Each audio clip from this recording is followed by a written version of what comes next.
to episode 167 of Heresy Accountability Buddies. My name is Jack with my fellow hosts of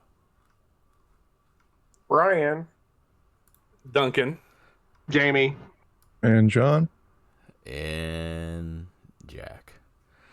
Hello everybody on this beautiful April the 19th. How's everybody doing tonight? Fantastic. I'm doing okay considering I got my butt whooped in Heresy both days this weekend. Well, I heard that you deserve it. Probably. So before we go any further, let's do a quick station identification. Do you love resin bases?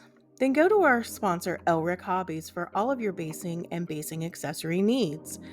Use code HERESYABB at checkout for a discount. Legendary Monument Hobbies. Monument Hobbies is a one-stop shop for all of your painting needs. Use code HERESYABB at checkout for a 5% discount on your purchase. Pop Goes the Monkey. Find maker of third-party accessory bits of arms, legs, backpacks, and more, where you can get 10% off your first order over $125 with code HERESYABB at checkout. Station identification. And thank you to our patrons. Without you, none of this would be possible. So, since Brian sounds like he has hobby stuff, I'll go first and I'll kick it to Jamie. And Jamie, what have you done? I've started because I haven't had anything to do. I started painting some javelin speeders. That's what I did. Was that Wednesday? I actually made Hobby Hangout this week, so it's a major accomplishment for me for a while. So yeah, that's it. That's 3 javelin speeders I've been working on. That's really all I've had time. So I'm gonna pass the ball to John. you might want to get comfortable. Come here, thinking that. So on Wednesday, I got the Mechanicum things I've been working on sponge weathered, and I figured while I had the sponge out, I might as well do some other things. So I went through all those Ultramarines I've been working on slowly for the last couple years, and I sponged 2 Nemesis squads, a last cannon heavy weapon team, plasma cannon heavy weapon team, 2 rotor cannons, Volkite charger squad, about a dozen jump pack characters, 2 despoiler sergeant, 2 Cataphracti Terminator squads, a bunch of Cataphracti and Tartaros characters, 6 Optes, 6 inductee squads, 2 recon squads with sniper rifles, 3 recon squads with shotguns, 14 rad missile launchers, 8 sergeants, about a dozen other random characters, a full Mantara squad, 5 destroyer squads, a heavy flamer squad, 2 squads with autocannons, 2 different combi weapon veteran squads, a breacher squad, a Lucky Taurus squad, a destroyer heavy squad, 10 heavy chain swords, 5 Ultramarine robots, 2 Leviathans, And a partridge in a pear tree. a Ventanus, 19 Suzerain, 2 Typhons, 1 Rhino, 3 Whirlwinds, 6 Sabers, 4 Spartans, 3 Deplagued Crawlers, 3 Kratos, and 2 Xiphons. the Ultramarine Charity Army's done. Times like 4. So what I'm hearing is John didn't do anything this week.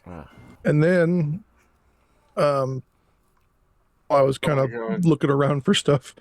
I ran out of brown paint, and so I was looking for an oddball brown paint. I was like, oh yeah, I kind of stopped working on that giant drill as well. And so I tried to hook that up. I assembled the sides of it, and I was like, well, can I still get this drill idea working? And sadly, the way mine is cast, it's kind of off center, so the idea of sticking a Chinese Dremel in there to make it rotate doesn't work. So I'm going to have to glue it shut. Aw, so sad. Yeah, It's probably for the best because somehow John would cut himself on his rotating drill mid-game. I'm pretty sure he would actually just turn it on and it would start eating away at his arm. He'd drill it into his hip somehow. It would be, oh no, my asshole. Yeah, I mean that too. You never know. New medical implant. That's all I got done. So, okay. How much of that did you actually finish this week? Oh, that was just sponging. And that was just 2 days ago. Yeah. Duncan looks like he's incredulous right now. Yeah, the things that I finished after all that sponging was a bunch of guys that I had half or like 9/10 of the way done. They were just missing some lenses and some purity seals and some slight dry brushing. Was 10 suzerains, a couple of ancients, or heralds, I guess they're called, and a chaplain. I finished those off. Duncan, I can verify all this. He's been sending the update photos, and I actually check.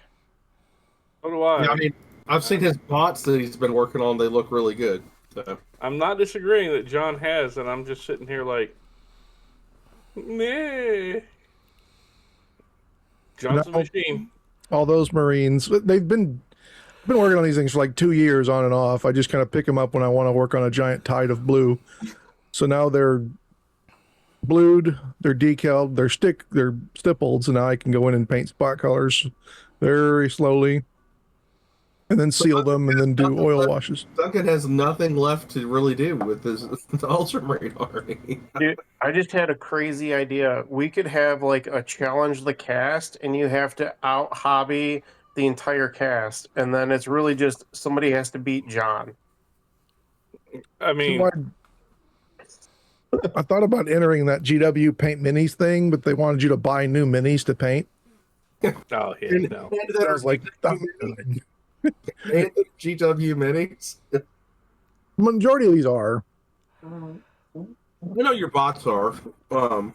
No, the Mechanicum bots are. The Ultramarine robots aren't. They're from a third party, but a lot of the Marines are, and most of the characters are metals or resins.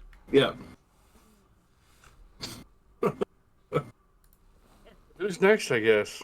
I think that's you. Yeah, it's you, Don. Are you? I have built 3/4 of a Kratos. The end. All I have left to finish building on it is finishing off the turret. I'm trying to figure out if I'm going to magnetize it or if I'm not going to magnetize it. It gets a little weird if you're magnetizing it with the attachments on the back of the turret. Yeah, so if you can either magnetize it like I did, where I magnetized the weapons box in the back, and then one inside the turret, and then you have to trim down all the guns so they can fit in there, or you can magnetize it like Trevor did when he magnetized the top of the turret. Or he didn't do anything to the top of the turret, he just left it off and just magnetized the back end. Oh, you could just take the turret I think I'm going to glue the gun in. It'll be so much easier. Or you could be a man and just one full card. What are you doing? What guns? So far, this looks like the Melta. Okay. Yeah, I have a Volca. I have a Chim Wagon. So yeah, well, we'll see. We shall see. You don't have to glue the other guns on, so that helps. I was a dumbass and glued all mine on. Yeah, they have little sticks and holes, so it makes it easy. I have noticed that. I mean, it's literally built other than the top of the turret and putting the guns in it. So, oh well. Jack, what have you done hobby-wise this week? Oh, remember, I started it, so it's Brian's turn. Oh, okay. Bri. No, wait, Brian has a lot of stuff. Jack, what have you done this hobby week? Hey, I already started. I already did mine. You should get the car key. I just wanted to reiterate you did nothing. No, I built javelins for him and painted them. Started painting them. Okay. Bri, I guess you're up. I finished building the Cataphracti Terminator arms for my new Cataphracti squad. I got the arm sets primed due to weather conditions up here in the great state of flooding, we'll call it. My basement is quite moist, so I expect that those prime jobs are going to be like a week yet before they fully cure enough to do anything with. I don't have a swimming pool in my basement right now, so there's a plus. That's a plus, because I know in the past there has been an issue. Occasionally. I pretty much wrapped up the multi-melta squad. I tried painting the sergeant and veteran marine that I use as like my secondary sergeant if I split them into 2 squads. I tried painting the straights on the helmet. I did the sergeant on the multi-melta squad. Went really badly because my hands are shaky. My eyeballs are still adjusting to being updated to Mark II eyeballs. So I just called it quits after that first attempt and cleaned that up a little bit. The autocannon squad's more or less done. I gotta find their backpacks somewhere in my house. There is a bunch of on sprue Mark VI backpacks for them. That'll be quick to paint, but oh, what else did I do? That actually might be it. I dug out trophies to get trophies assembled and plaqued for the Michigan events. I had bought a bunch of discounted plants and flowers from Hobby Lobby to make at least 1 jungle board. I might be able to stretch it into 2 since they were doing the spring 40% off fake flower sale and all that. Like the weekend after Adepticon, the wife and I went over there and just picked up a bunch of nonsense to make into some cool terrain. And I think that's pretty much about it. How about you, Jack? I think I kicked it over to John for the news. The news. Oh, my window is.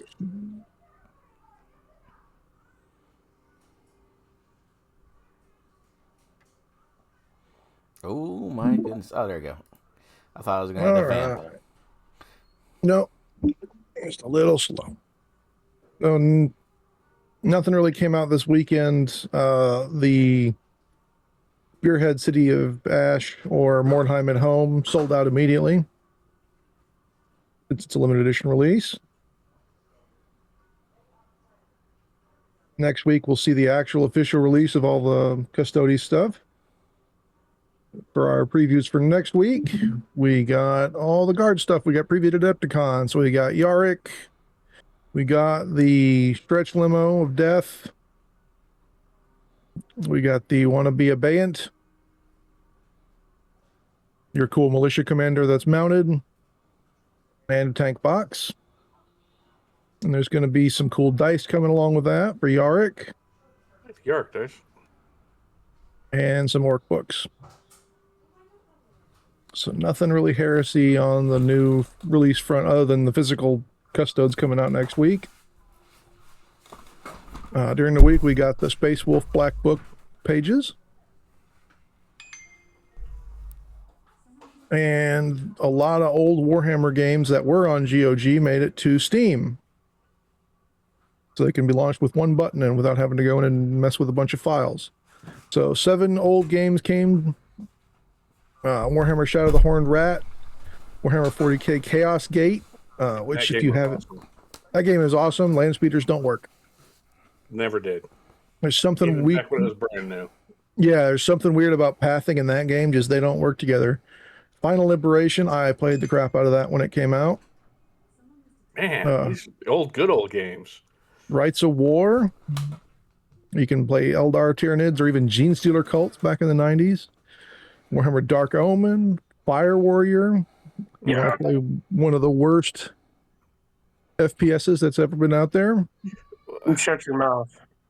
It's quiet. I mean, he had a 3 ballistic skill, and the game shoots like a 3 ballistic skill. Listen, if it wasn't for Fire Warrior, I wouldn't be here today, okay? That's what got me into this mess.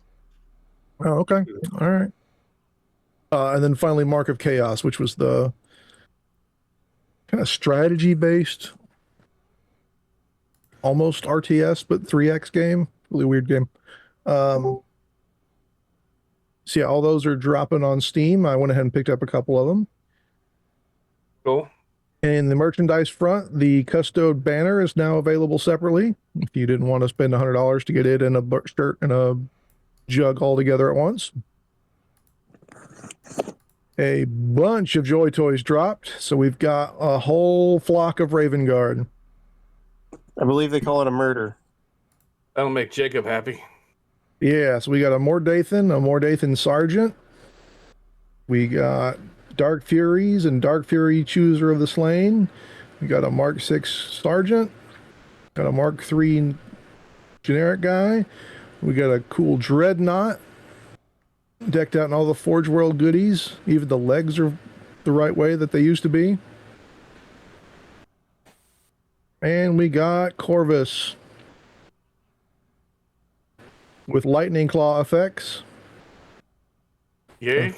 A flying stand, his 2 pistols, jump pack wings, and 2 different heads.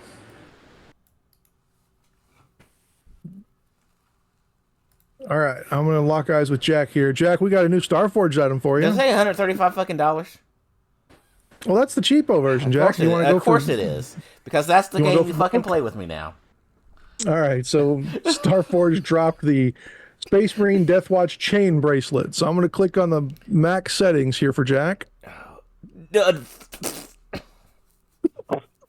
Please hit that button right there, John. Oh, hit that PayPal so I can laugh. Is it made out of the fucking bones of babies?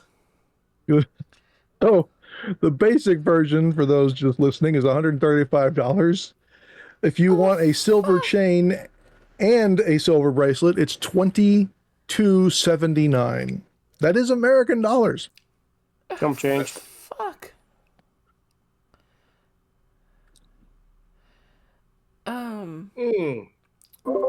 Are they high? That's for the floors, man. There's got to be a higher tier than that.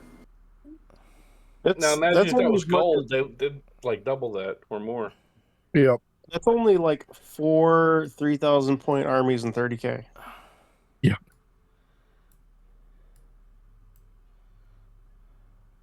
Okay. Our friends at Monument Hobby announced that their one-step paints will be coming to the real world on May 2026. And some of us already have the whole set. Yep. They dropped it at Adepticon for those who picked them up. And they said that their rust paint's not coming out to when again, Jamie? No ETA other than that it's coming with the second set. So the first set's not even out yet. So the second set, I would think probably fall, winter time. Yep. So yeah, I have no ETA, and our source hasn't really given us an update on that. So cool. And then Mordian previewed a really cool gun, walking gun. Dust 1947 called and says they want their Nurgle Warfare back. Yeah. Yeah. So this is for they're doing a collaboration with this new game coming out called Iron Nest. It's apparently they call it a heavy turret simulator. Basically, it's just walking guns that shoot each other. Sounds pretty cool for a video game. An Iron-class battleship turret with legs. Yeah. Yeah. I was thinking more like an Eisenhower. Because it's a double-barreled with a little... Yeah. I was a 3-barrel, but yeah, it's like a battleship turret with legs. Yep. The shape's even right for Sorry, go ahead. The shape's even right for that turret, Jack. Mm-hmm. I know, that's what I'm saying. Now I will say something with Mordian. Hasn't he started only basically selling the fully printed stuff? Like you can't get the STL. Oh. So it's weird. Some of his stuff he does physical, some of his stuff he does digital, and then his digitals he'll sell you prints of it. But it's kind of hit or miss whether or not it'll be out. And this is just a preview, so no telling when it'll actually come out. Gotcha. And then Duncan pointed me to this company called Exterminatus Co. We've talked a little bit about them before. All of their advertising and the pictures that used to be on the website led me to believe that this is just buying up anything 40K related off of AliExpress and then selling it with a huge markup. So they used to have a bunch of the Lego knockoff figures that were all available. All their rings and things like that I see those pop up only after it comes to the AliExpress sites. So I would say buyer beware. If you fall for any of these Facebook ads and things like that, you may end up getting a cheap knockoff unless you're buying straight from Starforged. A couple of their reviews I saw, they have like accurate looking packaging to Starforged, but the quality usually isn't there as much. So it's kind of up to you if you want to pay super cheap prices. Try to find it on AliExpress. They never mention 40K in their listings because they really can't. The Starforged is obviously going to be more expensive, and now it looks like this Exterminatus Co. is going to start selling secondhand GW books with a eBay style markup. Of course they will. So they've got Double Eagle hardcover for $500, Dark Imperium hardcover set for $1,500. My gosh. Jesus. Is that USD? Yeah. That's USD. The fuck? USD. Yeah, that's why we're like aghast. Double Eagle for $500. Wow. Yeah. Hard no. Yep. I can give you a double Batwing for 20. I'll just take you around back. I don't even know what that is or what it means, and I'm good not knowing. Thanks, Jack. Like a Z job? I mean, Well, if you gotta ask, you don't need it. yeah. That gentleman is all the news. Well, Can't afford Green Stuff World released water soluble patina. I know people have mixed feelings about Green Stuff World, but I thought that was neat because one of the colors is black soot, and I don't know what they did to make it look really good, but it looked really good on the example models that they had. Cool. So, and that for a set of 2.2 ounces bottles is right now $53.55, regularly $60. So your Don't add that. If you add that to your cart, you'll notice that their shipping is like a $30-$40. yeah. The shipping's going to be almost as bad as the set. Shipping is $6.14, but that's without me adding my address. So Yeah. For a while, they weren't even shipping to the U.S. when the tariffs were going nuts. no, they're so it's back no telling. to. Oh, no, let's find out, just for fun. I think I have an account here. I do have an account. I think that's why most people wait till Adepticon to buy that stuff. Yeah, well, this came out right after Adepticon, so. Was it Michigan Toy Soldier? Toy Soldier carry most of their Green Stuff? Yep. I think so. See here, shipping to me, to the U.S. is $22 basically. So if you're buying, make sure you want it. Probably with an additional 10% tariff. Mm-hmm. So Yeah. but I digress. Yes. That's a good digression.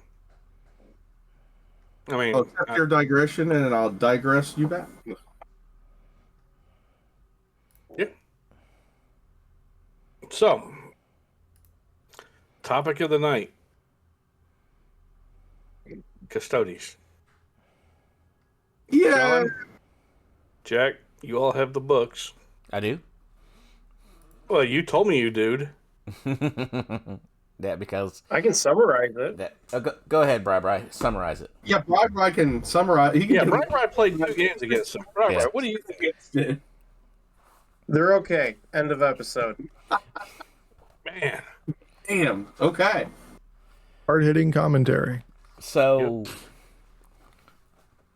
Custodes.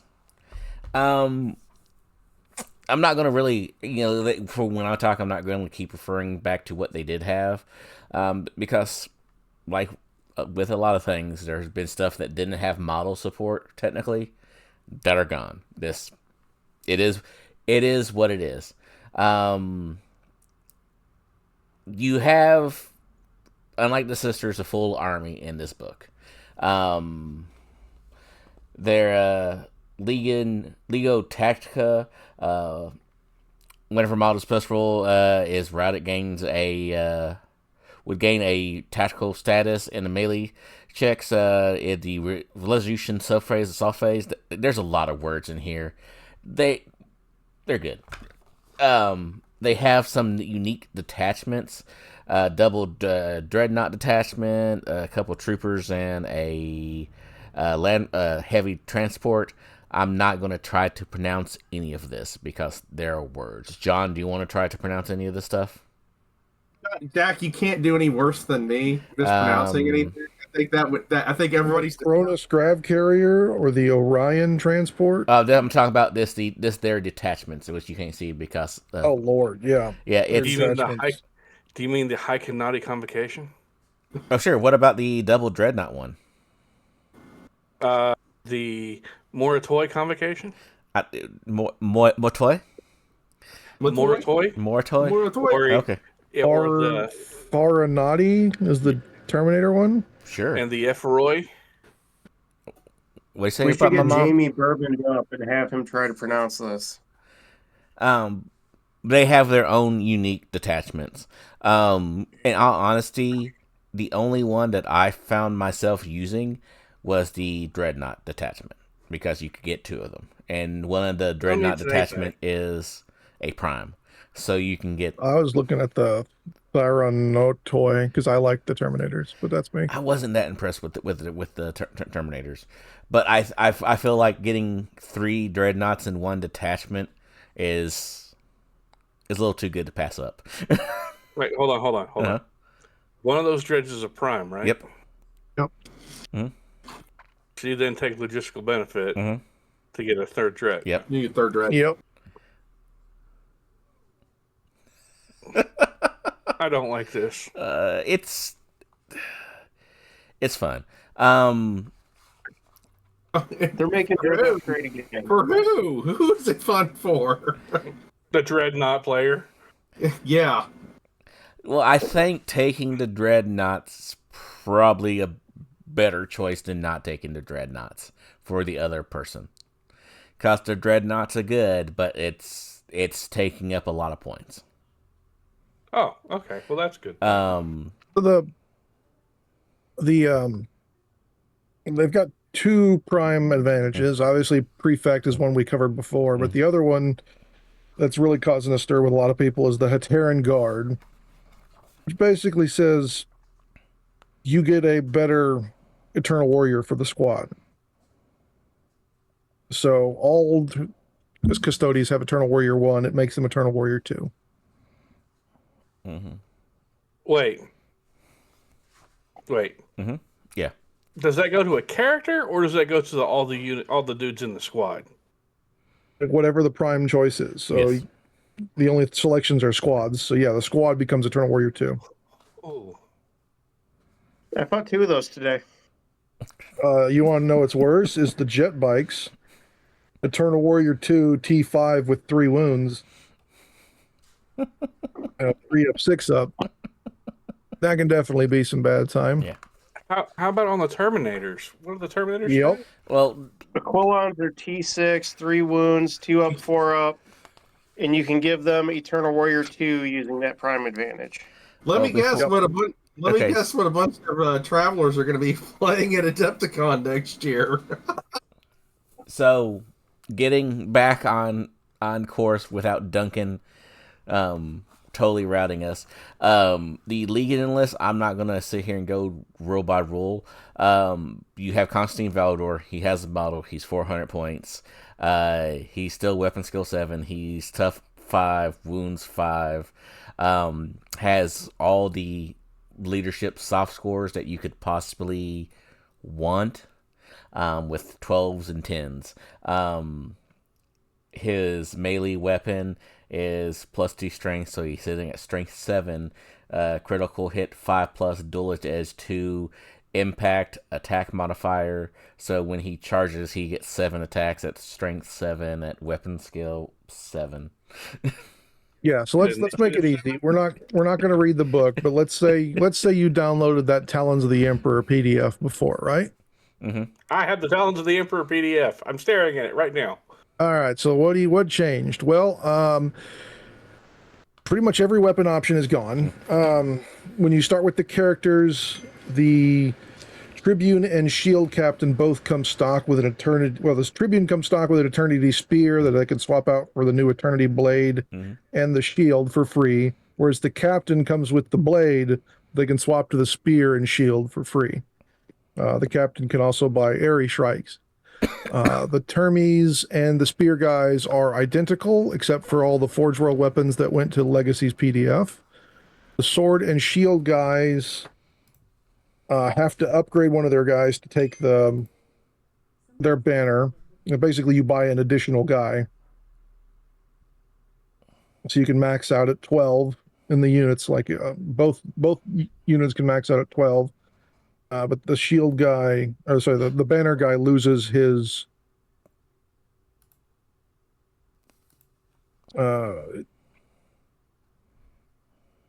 loses his shield. He loses the shield. Sorry, I was double checking that. Okay.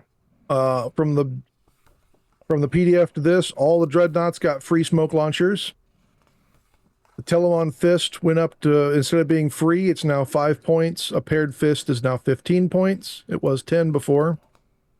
Their transport went up 2 capacity. It comes with a new gun that you can buy. The new neutronium cascade projectors. All these new neutronium weapons have a new special rule called Annihilation Cascade. Annihilation doesn't sound good at all. It's basically defilgrate for vehicles. For every hull point that for every pin that you inflict an additional Annihilation Cascade X. X is the strength. AP dash damage 1 hits. The winged guys. I'm sorry. Say that again. It's not that bad. So Annihilation did not process that somehow. Sure. Annihilation Cascade is basically defilgrate for vehicles. Okay. You know how defilgrate is? It's like defilgrate 6, and the 6 is the strength of the hit. Yeah. It's the exact same thing for vehicles. It says Annihilation Cascade 9. That means 9 would be the strength of the new hit. It has no AP, and every new hit that you're going to make because you went through with however many penetrating hits would be damage 1 from then on out. Okay. I mean, that makes sense. Yeah. It's not that bad. Yeah. Okay. The Venatari Sodality winged guys, no changes. The Dry Falcon bikes used to be 3 men to start. Now they're 2 men to start, and they also got a 70-point cut, which is the cost of a bike. It still caps out at 9 guys. The Palace, which is the small grav tank, got a 5-point cut. It's like kind of like the speeder one, right? Yeah, and so the it comes stock with the Elastis accelerator fusil, and it can now upgrade to a Arachnus blaze cannon for 25. The Calidus heavy grav tank basically got written differently, but it's almost exactly the same. It can buy a new neutronium cascade projector as its little subgun. What's that? What's that do? That one is it defensive? Yeah, it's considered a hull mounted weapon, so probably not. Let me see the stats on that.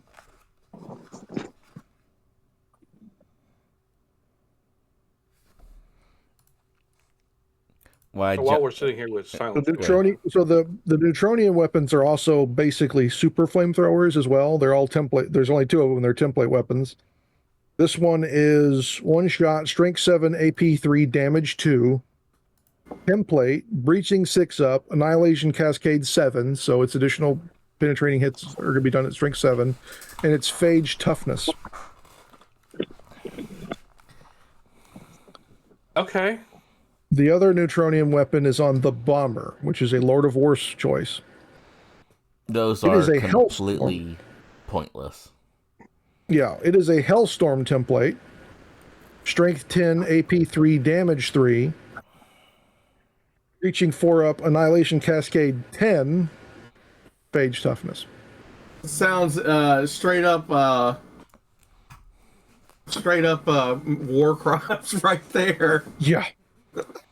Yeah. The Orion also got 2 additional capacity from the PDF. Its rear armor went up to 13 from 11.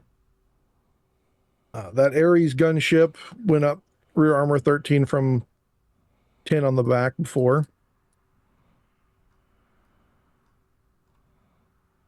And that's really all the changes. There weren't a ton of changes for these units other than removing the old Forge World upgrade spears and making them their own units.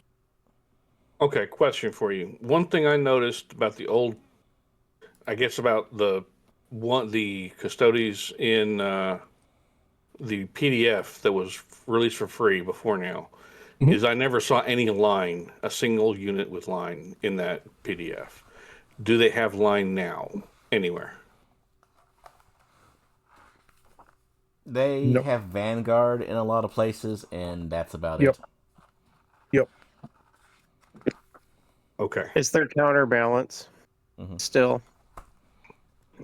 I mean, that's fair. I mean, they're not really designed to hold an objective. They're designed to kill, move forward, kill again, move forward, kill again. So you want my thoughts on this? Yeah. You have played them, so yes. Please. An allied detachment or a combination of Custodes with another faction is going to be far scarier than just straight Custodes. Custodes are tough as shit, hard to kill, very, very effective in handing, very effective shooting, and dear God, do not get into a challenge with one of them bastards. I've got a story about that. I've actually got 2 stories about that. Tell us the stories. They don't need line because they do everything else well or exceptionally well. So to counterbalance their obvious strengths, they don't get the line, which I think is more than fair. So, challenges. I just had Callous Typhon get absolutely bitch slapped by a shield captain, not even a tribune. I'm already here for this. Please keep going. Yep. I charged into him. He had 4 guys left in the squad and the character. I charged him with 10 Grave Wardens and Callous Typhon. Callous Typhon got off the Biomancy power to give +2 strength, +2 toughness. Got into the challenge that I did not initiate because I'm not stupid. He heroically intervened, challenged me, and I said, well, I'm not going to be disgraced. I'm going to have to accept. We got into our gambits. I chose Witchblood, Callous Typhon's specific gambit, which gives him an additional +2 strength and +2 attacks. So going into this, Callous Typhon is strength 9 with 7 attacks at weapon skill 6. He has 5 wounds on a 2-up, 4-up, and he's T7.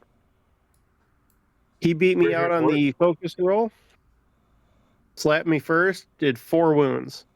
I failed, might have even been 5 wounds, and I failed 3 saves.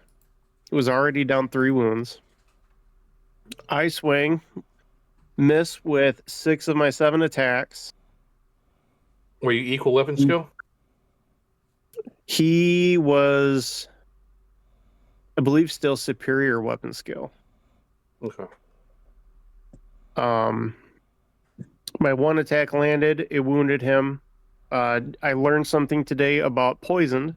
If you are able to wound somebody with a poison weapon at a better value than your poison ratio, you can still wound them. So Lacrimae is poison 3-up, but because I was strength 9, I still wounded him on a 2-up. Okay.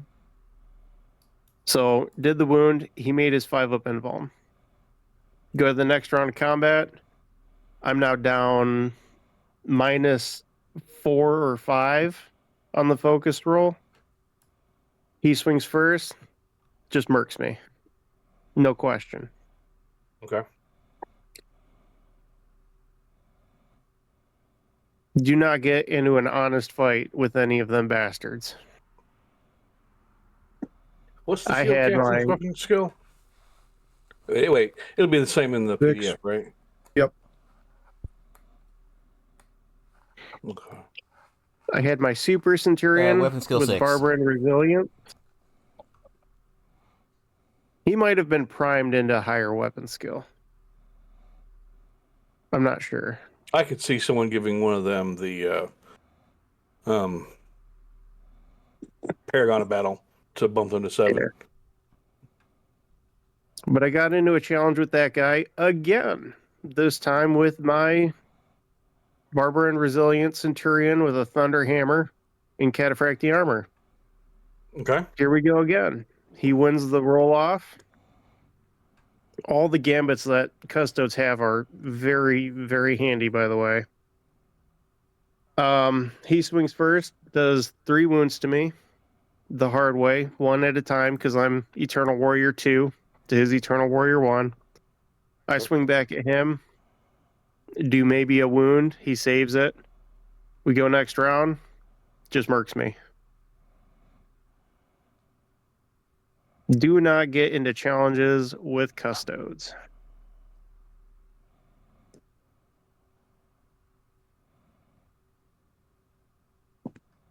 Okay.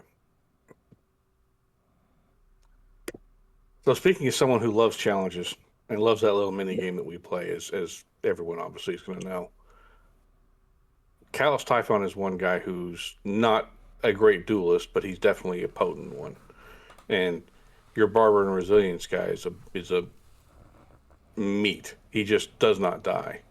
So that's kind of disheartening for me, because I don't go with Resilience builds on my champions or my Praetors. I go with murder builds. So if you can eke out swinging first and really put the screws to them, you have a chance. Because I want to say a lot of their characters are only going to be rocking a 5-up invuln, unless it's like a Tribune.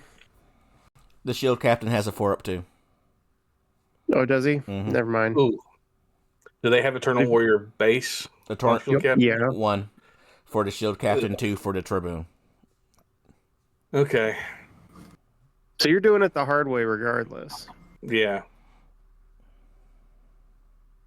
So if you're thinking, I'm going to tie these guys up with tons of blobs, I'm going to send out, if I can't challenge this asshole, I'm going to beat him down with bodies.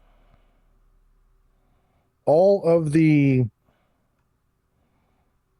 Custodian Guard, which is the spear guys, the Sentinel Guard, which is the sword and board guys, as well as the Velatari, which is the flappy guys, all have a new special rule called the Sodality, or a new trait called the Sodality. The Sodality is linked to one of their new reactions. And that reaction says when you're charged, you pull the Sodality and allows you to leave behind a minimum of 3 models and then move the other models in the unit out of coherency. They become a new unit. You get to move them up their initiative value. So basically, you get the combat squad in the middle of the game. Yeah. You must form a new unit with at least 3 models. So you can't do this if it's less than 6 models in the unit. So what you're saying is shoot them and reduce them by 1 unit, 1 dude, so they can't pull that trick. Well, yeah, but they may be taking bigger units. But yeah, the Terminators cannot do that. Okay, so it's They only wouldn't small want to. dudes. Yeah, it's The only Terminators want to be in that combat anyway. They ain't gonna run away. Yep. Is the Sodality a reaction, or is it just... It is a reaction whenever an enemy finishes a move within 12 inches of the reacting unit. Is it a one-time only? Yep. Oh. It could be very useful at times, but I don't think it's super clutch. No, but if you think that you're going to tie them up with a 50-man blob of chaff militia, Not so much. Yep.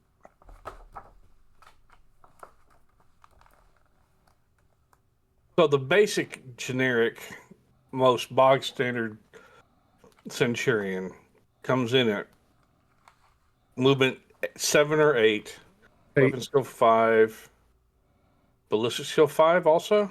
Yep. Yeah. 5s across the board. Oh, God. 2 or 3 wounds? 2. Initiative 5, 3 attacks. And soft stats of 9s, I'm assuming?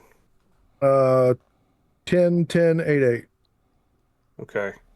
And then is the generic one is a 2 up, 5 up, or a 2 up, 6 up? 2 up, 6 up, 5 up on the shield, guys. And their shield isn't a breacher shield, so they don't get the slowed down in assault thing like the breachers do, or the cool buff.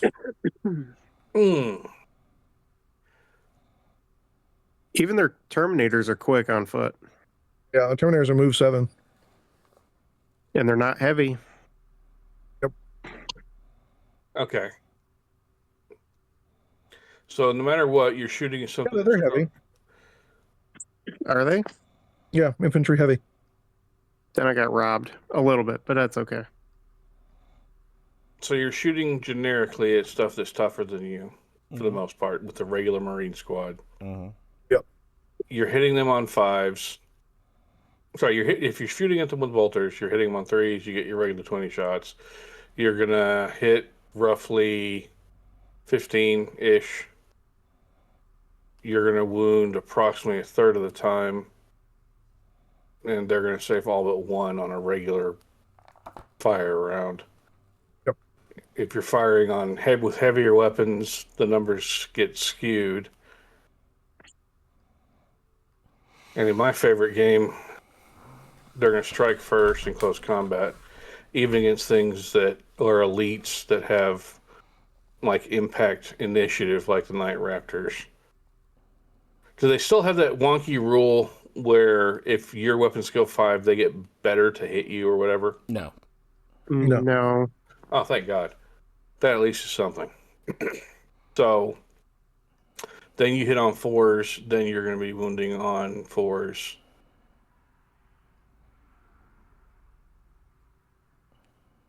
I hate saying this, but it sounds like the best way, other than through high strength, high AP firepower, and masses of it, is going to be throwing sacrificial Chaff.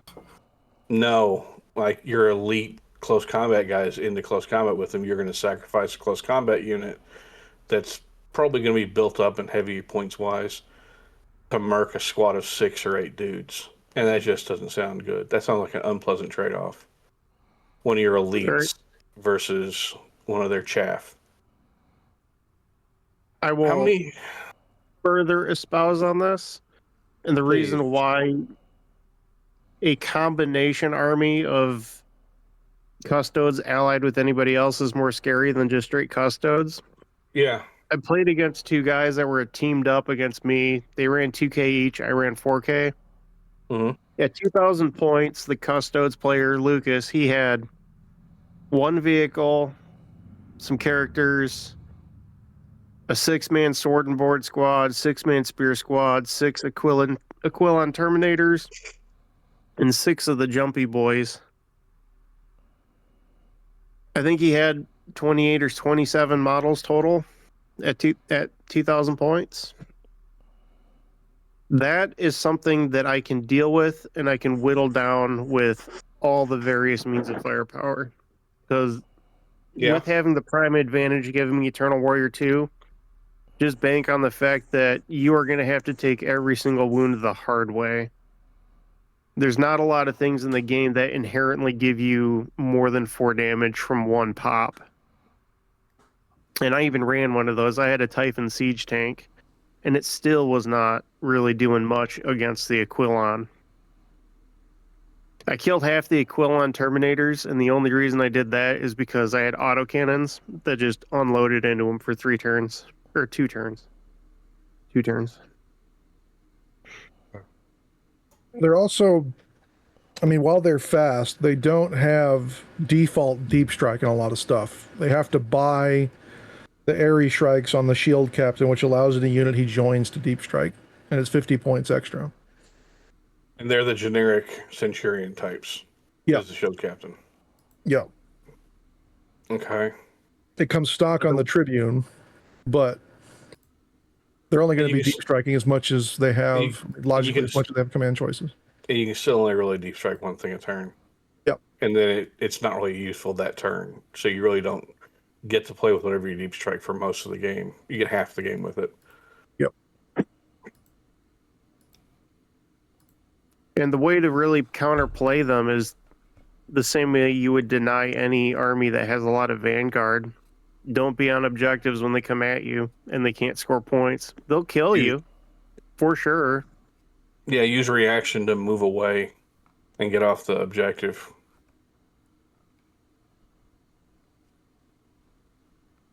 Which is kind of how most people play me. Because, me. Yeah. But not once did I feel that it was unfun to play against. I thought it was well balanced. I will say that Lucas is absurdly good at making saves. Mm-hmm. He's just one of those guys that has really good dice luck. Hey, man, if I wasn't there, you can't blame me this time. Right. You and I both in that game. But I think of all the times that he rolled dice at me. Oh, I know. He rolled like crazy. Yeah. He had one round of melee with his Hawk boys against the Typhon siege tank when he charged it. And he kind of whiffed and only did half my hull points. Everything else was a little bit above average. But I killed a lot of his stuff too. I almost tabled the Blood Angel player, my buddy Tony. Odd question for those with the book. The reaction that lets you split the sodality thing.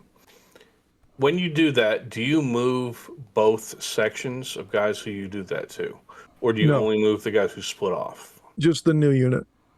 Once a target unit has finished its move, the reactive player must move a number of models from the reacting unit. When making this move, the reactive player must move at least 3 models from the reacting units, a number of inches up to the base value. Initiative. Mm-hmm. Okay.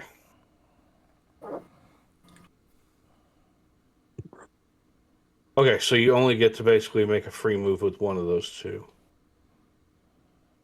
Yep. All right, that's really not as bad as I thought it was. I thought you were able to move both of the two. No. Okay, so I played against Custodes a number of times in first edition.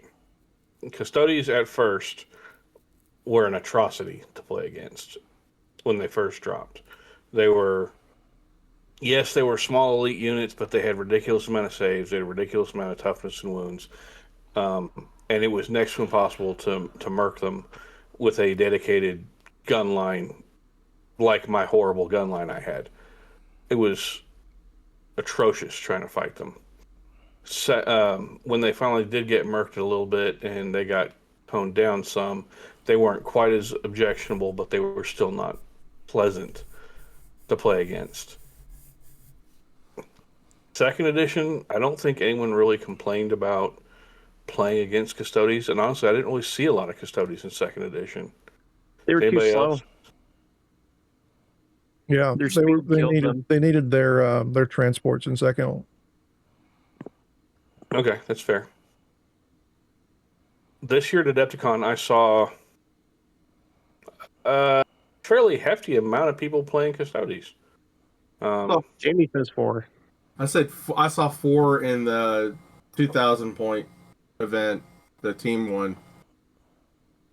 Okay. And I can't remember how many I saw on Sunday. Sunday, there were 3 players with Custodes. I remember because I ran that event, and we had limited number of people. I think we were right around 18 people total. Yeah. Yeah,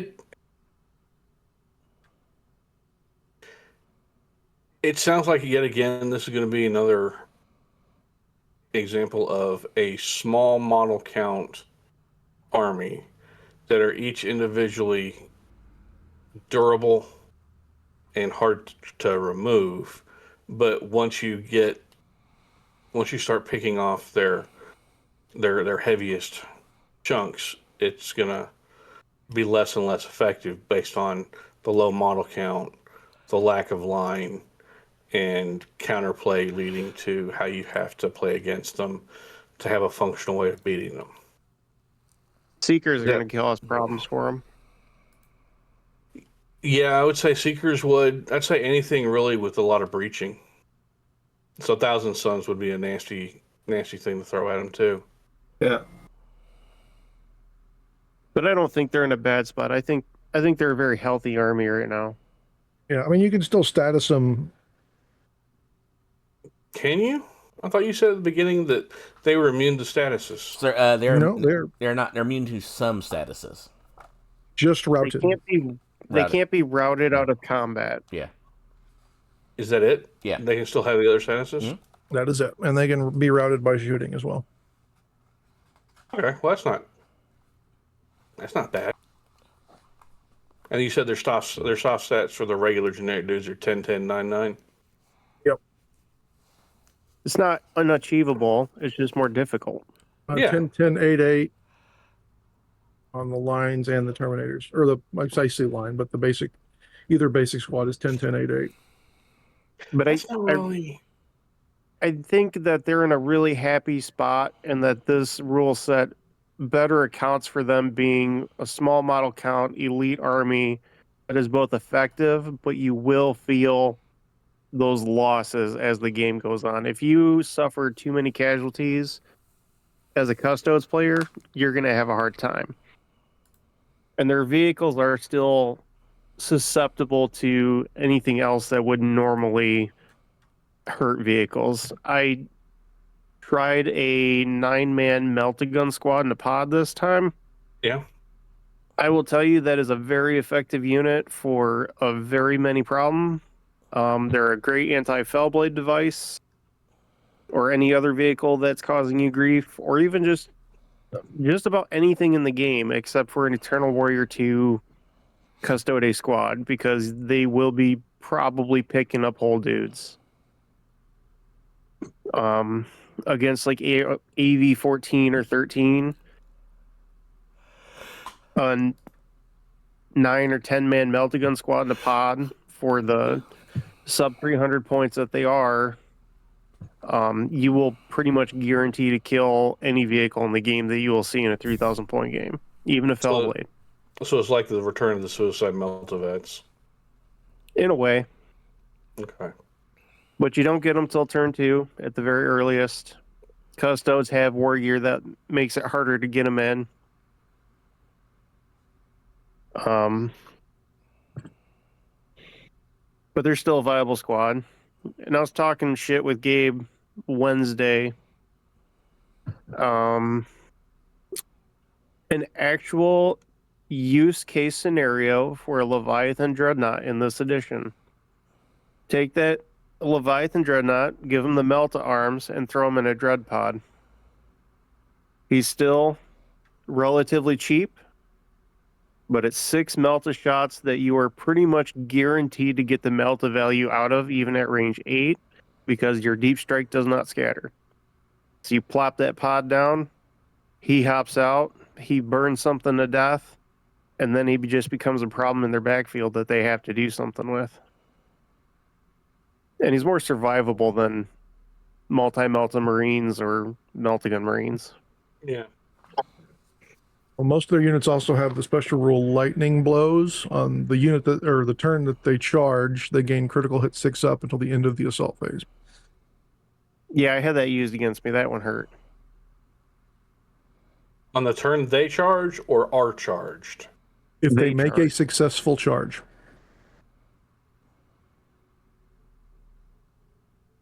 It's on the Dreadnoughts, the 2 fighty Dreadnoughts, not the Telemonster. Telemonster. On the basic squads, it's not on the Terminators, the Birds, or the Bikes.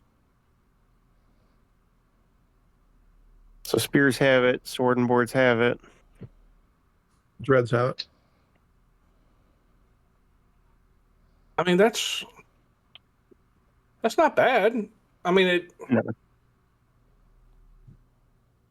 it's a neat little rule. It doesn't really, it's kind of fluffy. It doesn't really add a lot or take away anything from your opponent, so it's not really anything bad that I see there.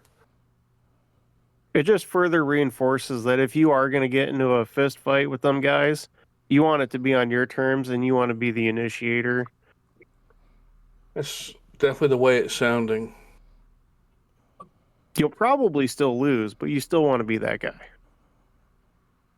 Well, it being me, I always want to be the one that charges no matter what. Yeah, and all their vehicles have auto repair 3-up. They don't have a Tech Marine variant? Oh, 2 people there, what? Go ahead, brother. They do not have a Tech Marine. Yep. But if you had an ally Space Marine Force with a Forge Lord or Tech Marine or Mac, they also can fix their vehicles, I believe. Yeah. The transport is 13, 13, 11 with 8 hull points. It is an assault vehicle now with a rear hatch and movement 12. The little land speeder lookalike is moved 16, 12, 11, 11 with 4 hull points. And the actual tank is moved 14, 13, 13, 11 with 7 hull points. Their tanks are not scary. No. None of those sound all that well armored, honestly. No, it's just don't expect statuses to knock them down with a 3-up auto repair, like you do with most vehicles. You'd expect to have to chew through them no matter what, but yeah, I get it. My solution for that is, though, just don't leave them in a position where they get to repair. Yep. Take them out. Yeah, that's fair. I mean, there's no 14s. There's nothing that you are absolutely scared shitless of. I mean, even 14 isn't all that scary. No, days. it's a lot more survivable these days. Yeah. I'm not really hearing anything that sounds overwhelmingly that screams to me that this is a problem or that this is overpowered. Yeah, it sounds powerful, but it's limited in size. It's limited in scope. It's manageable. Yeah, the complete lack of line is something that means that they have to come to you to actually affect the game to be able to score. And then, are any of them Vanguard 4 or Vanguard 3? Because Vanguard 1 and 2 are basically just trying to catch up. Vanguard 3 and Vanguard 4 really kind of allow you to push ahead as a player. 3 on the jet bikes, the birds. The dreadnoughts are 2. The basic squads are 2. The Terminators are 3 as well. Okay, so there's some. The characters are also 3s. Well, so that would be what you would score in on, is those ones you would try and take out. Yeah, those are the ones you would try to. And those all seemed like they weren't like the nasty heavy duty things. They just seemed like fast stuff. Yeah. So. There's nothing like a master signal that lets them swap out Vanguard to line or anything like that, right? No. Nope. No, I don't see anything about this that sounds unmanageable or overwhelming for a friendly game or even a non-friendly game. I mean, yeah, they're going to be tough, but... I want to correct you on something earlier, though, Duncan. Callus Typhon is a far above average duelist, especially when you pop both of his psychic abilities. Is he weapon skill 5 or weapon skill 6? He's weapon skill 6. Oh, 7 attack, I thought he was 9. 5. My bad. He is a beast for most things, but it would seem Custodes just don't really care. Does he have Eternal Warrior? He doesn't have Eternal Warrior, but he gets 1 additional wound. Okay, that's...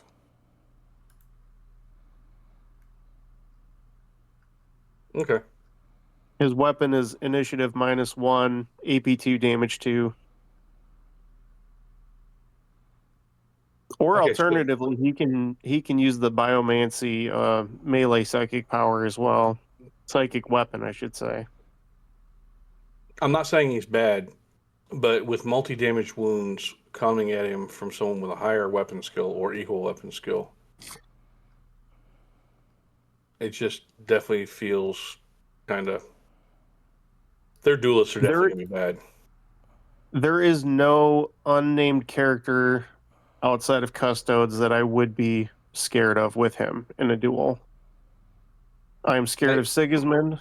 I'm scared of Tribunes. I'm scared of apparently shield captains because, oh my god. Granted, I flopped my first melee roll pretty hard. You're scared of anybody who has a higher weapon skill. Realistically, I'm not even scared of that because I can survive at least one round.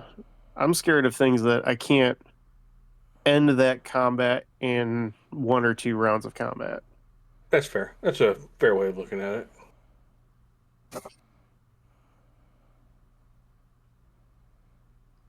Because surprisingly, he leans more into the finesse side of dueling versus the brutality, endurance side. Which makes sense.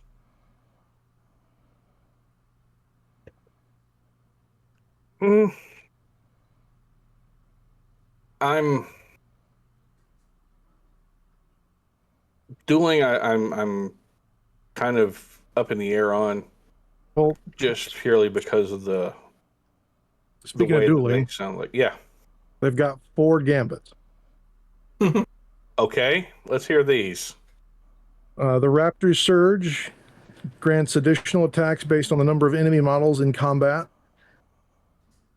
If the gambit is selected, the opposing player may claim a greater outside support bonus in the focus step than the controlling player. Model for which it is selected, this model gains bonus attacks equal to the difference in the outside support bonus. The maximum you can gain from this bonus is +3. Okay, that's not bad. Heaven's Strike. This gambit halves a model's attack characteristics, but replaces the critical hit 6-up special rule with critical hit 5-up special rule. Doubling your damage output for potential wounds that it causes. Okay. World Serpent's Bane. The gambit limits a model to 1 attack, but sets the attacks to the damage characteristic to this model's remaining wounds.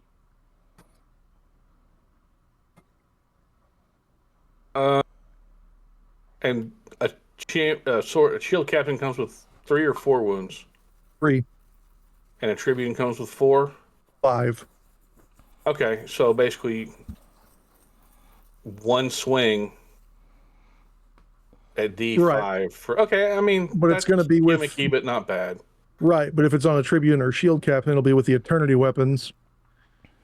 The Spear is Strength +1, AP 2, Damage 1, Critical Hit 6-up, Impact, Initiative bonus, or Attack bonus, Stride 5-up, a Flame 2.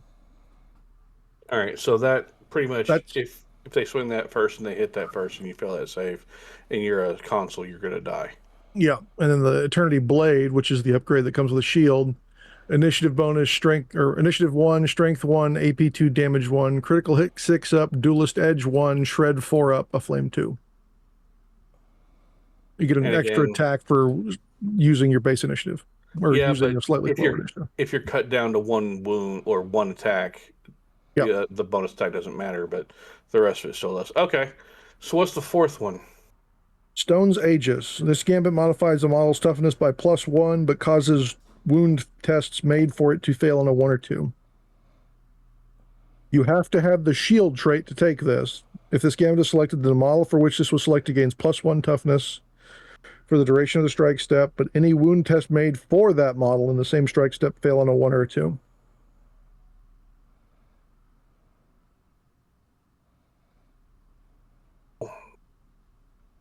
Pretend I have strength 9 and I wound you normally on a 2. No. I have strength 9. If I'm the custodian is the one that's going to fail on 1 or 2. Oh. Okay, that's... And they're going to be strength 6 with the blade, or strength 6 with either blade, either Eternity Spear or blade. So that drops you from roughly 80-something% to a 66%. Yeah, which are going to be T6. Yeah, that's different. That's actually probably the one I would take more often than not because of the toughness bump, just making you more survivable against something that's a stronger, long-lasting opponent. Yep. But even all that said, I think there are still champions, and not even talking named characters.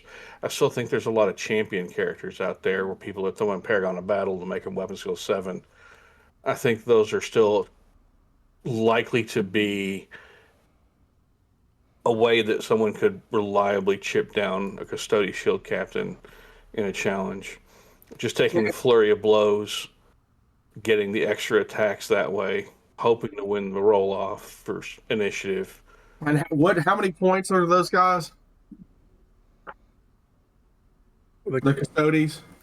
The Tribune is 250, and the Shield Captain is 175. So Sigismund, Sevatar, Swain, Arn, they're all less. They're 220-ish, let's say, 220, 225. Ballpark sounds about right. And then Typhon's 200. So he's a little bit of a step down from those guys, like the big 4 or 5 that you would normally think. So, and they all have other nasty rules too. I mean, like, you know.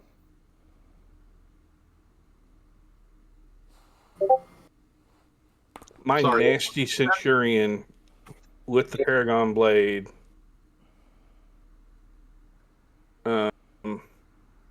And jump pack and all the rest. He's only at 150. Yeah. So I'm 100 points less than that with the weapon skill 7 champion with a Paragon Blade. I mean, they've got Eternal Warrior, so even if you did the finishing blow to up your strength and to up your damage, it wouldn't matter. So ignore that. So just go with Flourish or the Gambit that increases your attacks. Hope to win the initiative battle. Hit them on 3s. What's the initiative on the Custodes? On these 5 on the Captain, 6 on the Tribune. So it'd be 5 would be tied with most of those guys, and 6 would be better. Yeah. I think, man, this is really why another example of why I really think we need to go through all the generic consoles and to give a good discussion on them. We should. I mean, there's a ton of them, so we would have to break them down. Yeah, I think champions with Paragon of Battle are definitely something that shield captains would have to look out for in a duel. If you are not focusing on trying to put out the massive damage hits, right, because of their Eternal Warrior, I think champions could give them a solid run for their money and possibly kill them out in one turn. Possibly. You'd be up on points. I mean, like, points trade out. Well, I mean, even ignoring points trade off, just the initiative thing and the attacks number thing, you're going to chop them down. Assuming pure, again, running gross numbers, and this is not even close to correct, is my guess. But a champion base has, with Paragon of Battle, has 6 attacks. If you struck first, you're going to get realistically 4 hits, because you're going to hit them 66% of the time, because you are 1 weapon skill higher. Unless they are Paragon of Battle as well, in which case it's a wash. You would wound 2 of those, say they fail 1, but you've also got the extra attacks from Flurry. So on average, you could probably put maybe 2, possibly 3 wounds on them. So then that's after they're in bone safe. It's possible that a Paragon champion could beat a shield captain in 1 turn. It's not the easy money way to roll it. No. But it's I'd say 50% of the time a Paragon champion is going to beat a generic shield captain in close combat. 100% of the time. Yeah, 50% of the time it works 100% of the time. I mean, it's, man, nothing there really feels insurmountable. It feels good, but doesn't feel like unpleasantly potent. Now, okay, so like, hear me out. So like, one of John's like massive Solar Ox armies, okay? I think you could, just because of the numbers and everything, you could, don't you think you could tie them down enough that you would just be scoring mass numbers and they would have a very hard time catching back up, just slaughtering stuff? It's possible that you could. You'd probably be better with a Marine Army with the 4 tactical squads and rhinos. Just drive onto objectives turn 1. Right. Jump up to 20 odd points or whatever on turn 1. You're gonna lose. You're losing stuff regardless, and so you would need stuff that scores very well and scores fast. And you could like you're basically like, they only have so much they can put on the table for their points, right? Yeah. So, John, what are the guns on your Sentinels? Multi-laser. 3-shot, strength 6, ballistic skill 3. Yep. Dame 1. Yep. They put work in. The problem with that list is it didn't have a ton of line. It only had the command squad that was line. I mean, the cavalry could score, but Not even worried about that part. Oh no, they could piss out fire. Yeah, and it would probably work at drawing them down. Or the easy ones, can they roll? I mean, that's kind of that game there. Well, I mean, the same thing with like, if you have like Duncan. I mean, I know you're all Night Raptory, but like, you could also have terror squads with rotor cannons out the ass. Yeah, and I think just keep making them take shit tons of save tests. Yeah, especially when and then Sentinels get Firestorm. It's just a double shooting phase. So yeah, I mean, there's ways to do it. It's going to be weight by numbers. If you have the ability to inflict phage toughness upon them at range while comboing in attritional rates of fire, I mean, that's going to do it to them. They can't really do much about that. Yep. They don't have any feel no pain access. And you said they only have one invulnerability to statuses, and that right? That's only the only thing they can not be routed from combat. Yeah, you can still route it with shooting. I mean, yeah, you can't even score Vanguard points off of them except for shooting them off of objectives. Yep, or killing them outright. Yeah. The more I sit here and when we talk about this, the more it comes to sound like they're fun, but they're not game breaking. I mean, I don't see anything about this that is unbeatable or unplayable or unfairly advantaged to the Custode. They're going to be limited. Yes, they're going to be beat sticks in close combat, but due to their numbers based on the points cost for the bodies, it doesn't sound really all that terrible. And their vehicles are kind of weak, to be honest. Yeah, I didn't hear a single AB-14. Yep. Don't they have? Do they still have something like a shield, a flare shield, or something like that though? The only one that has that is the Orion, the transport plane, and what it does. Let me pull the thing back up. It's wonky. Well, it's a super heavy, isn't it? Yeah. It's like a super heavy flyer, so you're probably never going to see it. And it's like really points heavy, isn't it? It's 600 points, I think. 600 points. Yeah. Transport capacity 26. Yeah. So it gets a 5-up.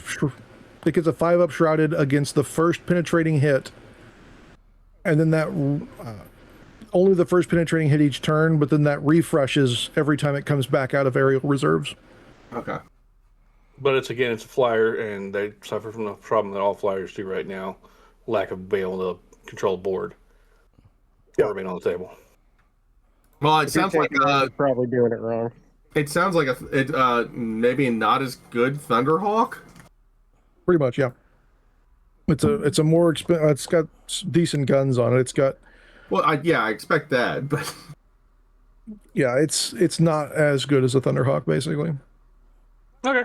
No, I mean, it is an assault vehicle, so that helps it. But so is a Thunderhawk, isn't it? Yeah.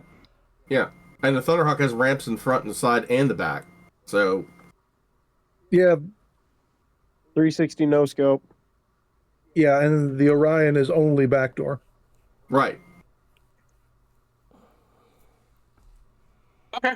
I'm, again, not really feeling anything about this is overpowered.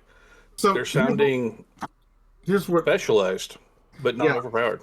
So what I'm gonna say is that if someone's not prepared for it, like to know what they need to do to combat it, like they just go into it blind, yeah, it could be really bad. But Just like anything. right. So like just kind of be prepared. I mean, like there's ways of combating, as we've said. It sounds like mass fire. That's just shitty fire, like swarming it, just making them take tests and then preventing their super fast units that have like, what is it, Vanguard 3? Yep. The little Eagle dudes and the jet bikes. The jet bikes.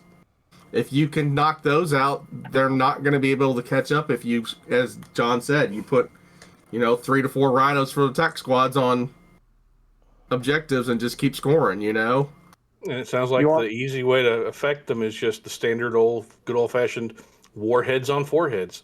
Yeah. You want my list of Marine units that would be effective against them?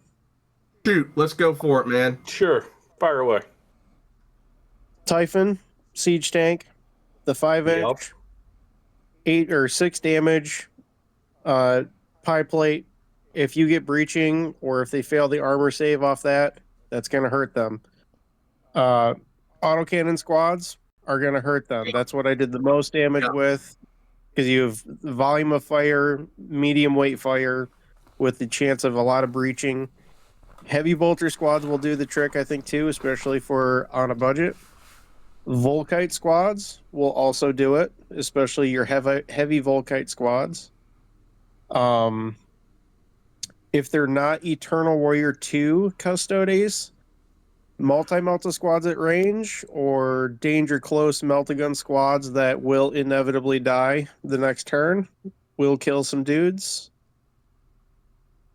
And then, you might get lucky with las cannons or something to that effect, plinking off a guy or two, but it's much not enough volume. less reliable. I mean, like cheap predators with las cannons, you're just not going to have enough volume of fire to. You're going to get, as you say, a couple here or there, but. Are mass tarantulas on your list? That, yeah. Asking for a friend named Jack. So the other I don't thing have is, hair in my ass, so I don't count tarantulas. Okay. They don't have move through cover, so they're still going to be slowed down by terrain. And they don't have that old, where they could space out more than 2 inches. Oh, so they don't have the extended 3-inch dispersal? They don't have skirmish. Nice. So yeah, your big templates are going to be putting in work. Putting a hurt. Warheads on foreheads. Well, do we have anything else to say about them at this point? They're cool. You should play them. Do they only have one name character? Yep. So they lost. They lost a dude sitting on the bench. Yep. Okay. Trahan. No big E model for a warlord. Well, no, yeah. No, I wasn't expecting that, but I was wondering if they kept Zion or whatever his name is, the dude sitting on the bench. No, they just get Valdor, the super Primarch. Well, yeah. Not that he's a slouch or anything, but hey, Primarch level characters are still Primarch level characters. You got to pay them the respect they deserve, which is massive amounts of gunfire. Are we about done with everything for the night, guys? We have 2 more things to talk about. Sorry, go ahead. Go ahead, John. You wanted a contest. I was just wondering that Jamie pointed out that it was, I think, Friday was our 4-year anniversary. It's according to Facebook, so I don't know how accurate that is, but according to Facebook, our Facebook page is 4 years old. Jack? Give me a second. Yes, absolutely. So we're somewhere right around 4 years old as a podcast. It's a fairly good clip. I never thought we'd actually be around this long, honestly. But I'm very glad that we are. So yeah, I think maybe we should do something special about that. What do you think, John? Yeah, this is episode 167. Do you think by episode 170? Our first episode was posted April the 29th. So that would be... We're getting close. Next episode. So 1 to 70 is good. So by episode 170 in our Discord, in our contest channel, post your favorite part of an episode and what made it special.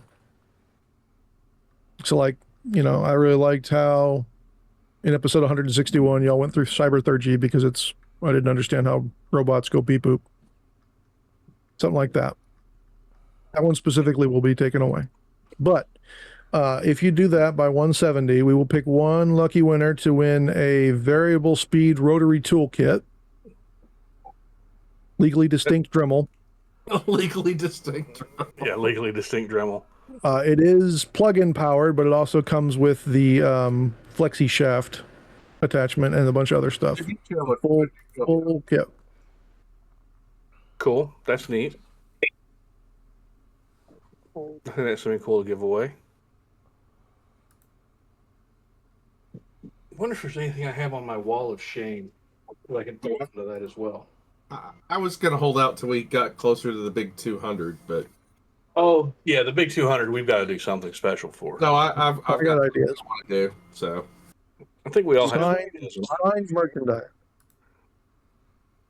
Not posters. You know what? I'll throw in something else special to help make that nicer, John.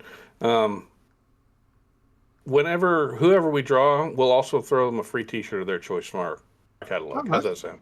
That's there good. You go. Their Check size, out their choice. HeresyPodcast.com for links to all relevant places. Yep.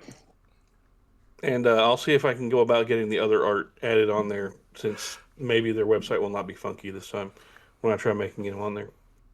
We'll see. What was the other thing you wanted to mention, John? I think that's it. So 2-week hobby challenge will be starting. I'll be posting the info about it this week, but I'll start it on May the 2nd. Sounds cool. Event shout outs. Next Sunday, April 26th, will be the first DFW post-Adepticon event at Crimson Lion Games. And then May 16th, back to Saturdays, will be at New World Gaming in Frisco. Okay. I've got some. Go for it. August 15th and 16th at Far Harbor Games in Grand Rapids, Michigan, there is going to be a 2-day narrative event for the Siege of Baroda, a continuance of the Grail Abyss adventures that we have been doing at Adepticon through the cast, and Derek and Zach at Adepticon. We will also be doing a 2-day in October on the 10th and 11th, I believe, at Evolution Games in Lansing, Michigan, which will be tied into the Far Harbor Games event as well, fighting for the planet of Baroda. So put that on your calendars. I know that ATC has the event being run by Bama Blake and our friends down there. That's June 26th to the 28th. Yep. 3-day narrative event. 2 player packet. I thought it was Friday and Saturday only. They got Sunday stuff going on as well, apparently. Yep. Oh, okay. They've got cool stuff in there, including Contemptor cage match, Centurion knife fight, a couple other cool things. ZM, I know that because I've got the table sitting in my garage right now from Luke. They've got some ZM stuff. That's June 26th through the 28th in Chattanooga, Tennessee. Yep. The hotel block, I think, the hotels are like right across the street from the venue or something like that. Something like that. Yeah. I know that the Indiana group up there at Ryan Kimmel's place at the Battle Barn, they're doing something at the end of May. They haven't hammered the date out yet. And as posted by our friend Ben Marsh, shout out to Ben. Yep. He has posted a couple things on Facebook in the Facebook group for events going on in Virginia. Take a look over there. I can't remember all the events or the dates, to be honest, and I have immediately pulled up. The big one's Nova, which that's he's running Nova. It's Labor Day weekend. Yep. The other one is Richmond Open, I believe. Yeah, that sounds. I know the Bama and Tennessee groups are trying to have a let's call it a big game. How about that? Where big toys come out before. I don't know if it's going to be before ATC, but there's discussions on that going on, and so check the Bama Heresy group out, and they'll have more information on that. So get your Titans out. That's cool. Also, the last thing I'm going to shout out is the Bolters at Dawn guys up in Cincinnati. Yep. They have an event on May 9th for their Horus Heresy stuff. They've got Zone Mortalis, 1,500 point event on that Saturday. So that's May the 9th in Cincinnati. Don't you have another? Go ahead. For anyone who wants more about that, you can find their website at boltersatdawn.com. There's another one. Yeah, don't you have your 2026 Army Challenge coming up?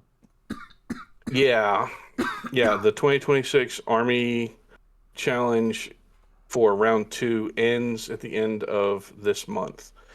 For anyone who's already in that, is working on their second block of 500 points. If you haven't finished it yet, throw them into the Army Challenge round 2 channel for the contests. Round 3 will start almost immediately after, and we will be doing the drawing for round 2 the week after it ends, live here on the podcast. There's one other game I saw that we missed, was the Palm Springs Classic out in California, July 18th and 19th. And if you, listener, have a heresy event that you are attending that we have not listed, or sponsoring that we have not listed, tell us. We will happily mention it and throw shout-outs to you.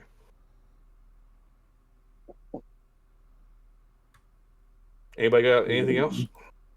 I just can't wait to fight Jack's Custodes. Yeah, because you know Jack's going to do them. I mean, it's a thing. In between all his Ultramarines? Yeah, in between all of his free time that he spends so much free time at home with. Hey, I got the printer ready for some turrets tomorrow. That's all I know. Cool. So many turrets. It's all about the turret.